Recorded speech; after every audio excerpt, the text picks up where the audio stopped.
भिरिया road town chairman पारां opposition काउंसिलरन ते हमले जो इल्ज़ाम। चेयरमैन इम्तियाज़ अहमद अरई प्रेस कॉन्फ्रेंस कंदे अपोजिशन जे ॿिनि काउंसिलरन ते हथियारबंद माण्हू वठी मुबैना हमलो करण जे इल्ज़ाम।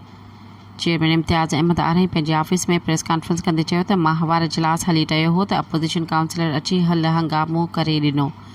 मना करण ते मौतमार धमकियूं ॾिनियूं वयूं। ॿाहिरि निकिरो त तोखे ॾिसूं था। मुंहिंजो त इजलास ख़तमु थियण बाद जीअं ऑफिस खां पंहिंजे घर वापसि वञी रहियो हुयो त अपोजिशन काउंसिलर ख़ानगी माण्हुनि सां गॾु मथां हमलो करे ॾिनो। हमले दौरान ऑफिस हमले पहुची मूंखे बचाए वरितो आहे।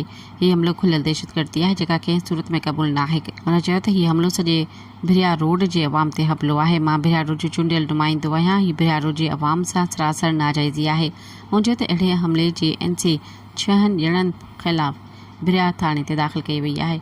ॿिए पासे पुलिस राब्तो करण ते ॿुधाए त वाक़े जो इतला मिलियो आहे। NC दाख़िल कई वई आहे। वधीक जांच करे रहिया आहियूं। सब्सक्राइब कयो अवामी न्यूज़ HD खे ऐं ताज़ा तरीन ख़बरुनि लाइ ॾिसंदा रहो अवामी न्यूज़ HD।